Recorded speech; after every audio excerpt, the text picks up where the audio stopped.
खूप सारं स्वागत आपल्या आणखी एका नवीन व्हिडिओमध्ये।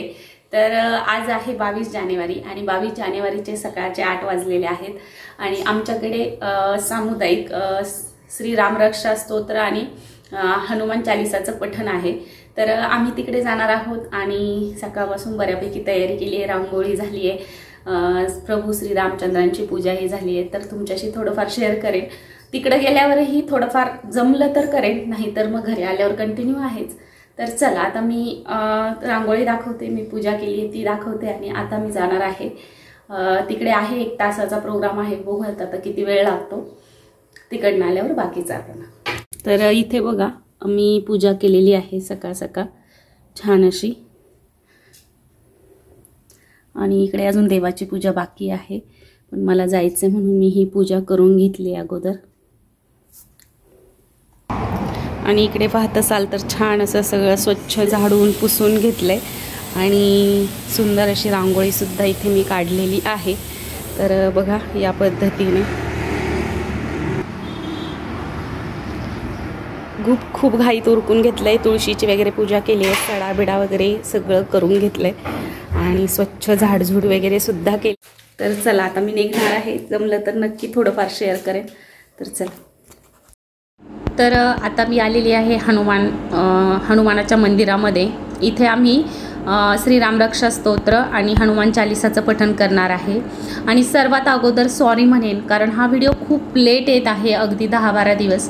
तुम्ही माझी धावपळ बघत असाल तर खूप धावपळ होते आणि एडिट करायला मला वेळ नव्हता, म्हणून हा व्हिडिओ थोडासा लेट आहे, त्याबद्दल सो सॉरी। तर खूप सारी जनता होती आणि इथे बघत असाल तर हनुमान चालीसा आहे, श्री रामरक्षा स्तोत्र आहे, आपल्या नित्यसेवेच्या पुस्तकात आहे। तिकडून आल्याच्या नंतर थोडक्यात शेअर केलं मी तुम्हाला, आणि माझा झेंडा राहिला होता तर तो मी इथे लावलेला आहे आणि दीदीने थोडंसं शूट केलं, म्हटलं थोडंसं घे। मग आता सगळ्यांच्याच घरावरती झेंडा असेल। तुमचा हा दिवस कसा गेला हे मात्र मला कमेंट करून सांगायला विसरू नका। आणि माझा हा व्हिडिओ थोडासा लेट येतोय, पण तरीही जर तुम्हाला आवडला तर एक लाईक मात्र नक्की करा। आणि कुणी झेंडा लावला होता, कुणी रांगोळी काढली होती, हेही मला कमेंट करून नक्की सांगा। आणि तुम्हाला ह्या दिवशी कसं वाटलं हेही सांगायला विसरू नका। तर छान अशी रांगोळी मी इथे काढली आहे। पुढे जाऊन बघाल सुंदर असा स्वयंपाक बनवलाय, तर बघा या पद्धतीने। तर 11 वेळा आम्ही हनुमान चालीसा घेतली आणि त्यानंतर रामरक्षा स्तोत्र। खूप छान वाटलं खरं तर। जवळपास आता 11 वाजलेत आणि आम्ही आलोय घरी। हे बघा इकडं आवरलंय सगळं, आता स्वयंपाक करायचा बाकी आहे। तर आता माझं जेवण वगैरे सगळं झालेलं आहे, स्वयंपाक झालेला आहे, नैवेद्य भरलेला आहे, दाखवायचं आहे मग नैवेद्य देवाला आणि मग जेवण करायचं। जवळपास 1-1.5 वाजून गेला, कारण तिकडे गेल्यामुळे खूपच उशीर झाला। मग तिकडं म्हणजे सगळं वाचन वगैरे झालं आणि स्वयंपाक केला। स्वयंपाक बनवताना तुम्हाला काही दाखवलं नाही। आणि पुन्हा आता 3-4 वाजता मिरवणूक आहे पूर्ण गावातून श्री प्रभू रामचंद्रांच्या मूर्तीची। आणि मग आमच्या स्वामींच्या केंद्रामध्ये पुन्हा आम्हाला दिवे लावायला जायचे संध्याकाळी, कारण आपल्या घरी दिवाळी आहे, स्वामींच्या घरी सुद्धा नको का? मग आम्ही सगळे जाणार आहोत तिकडे सुद्धा। तर आता आज दिवसभर खूप बिझी शेड्यूल असणार आहे। त्यातून केकचं बघते आता किती काय आहेत केकचं, अजून काही पाहिलंच नाहीये। थोडेफार बहुतेक करावे लागतील, कारण मी काल थोडे जास्त बनवले होते, कारण मला माहित होतं की उद्या आपली अशी धावपळ होणार आहे म्हणून। तर इकडे दाखवते मी तुम्हाला, तुम्ही पाहिले असेल कालच्या व्हिडिओमध्ये, म्हणजे याच्या आधीच्या व्हिडिओमध्ये। तर बघूयात आता जे काय बनवलंय ते तुमच्याशी म्हणजे शेअर करते।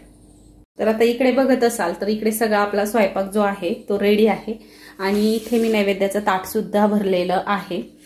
पण इकडे ही बनवलेली आहे मी छोल्यांची भाजी। छोले भिजत टाकले होते रात्री। ऍक्च्युली मला पुरणपोळी बनवायची होती, पण दीदी बोलली मम्मी छोले बनव, किती दिवस झाले तू छोले बनवले नाही। तर छोल्यांची छान अशी भाजी बनवली आहे। त्यानंतर बनवलेलं आहे वरण, हे फोडणीचं वरण बनवले, कारण आहोंना फोडणीचं वरण लागतं। त्यानंतर पुरी पण बनवली आहे आणि काही चपाती बनवली आहे 2-3, कारण आहोंना पुरी आवडत नाही। त्यानंतर पापड तळले, भजी केली नाही, कारण 1-2-3 दिवसापूर्वी भजी केली होती, तेलकट जास्त कुणी घरात खात नाही, म्हणून पुरी फक्त मुलांसाठी आणि चपाती आहोंसाठी बनवले। त्यानंतर आहे भात, म्हणजे वरण भात, आणि इकडे भरलंय मी नैवेद्याचं ताट। तर बघा श्रीखंड आहे, वरण आहे, छोले भाजी आहे, पुरी आहे आणि त्यानंतर भात आहे। इथे पापड आहे आणि भात कधीच तसा ठेवायचा नाही, त्यावरती थोडं तरी असं वरण टाकायचं असतं आणि अजून तूपसुद्धा थोडं टाकायचं. तर या पद्धतीने आता नैवेद्य दाखवून घेते.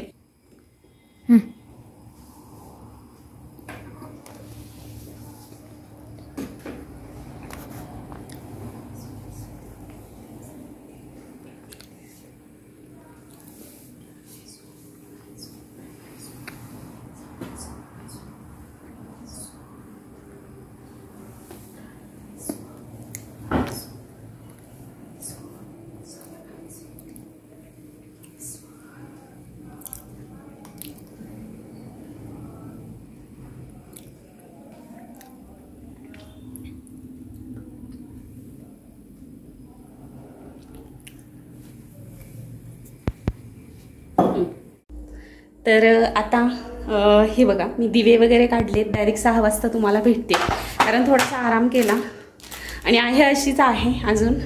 तर थोडंसं आवरलं बाकीचं काम वगैरे आणि दिवे, वात, माचीस वगैरे सगळं घेऊन जाणार आहे. आणि पहिली स्वामींच्या घरी दिवाळी आणि मग माझ्या घरी दिवाळी, कारण जे आहे ते सगळं त्यांच्या कृपेने आहे.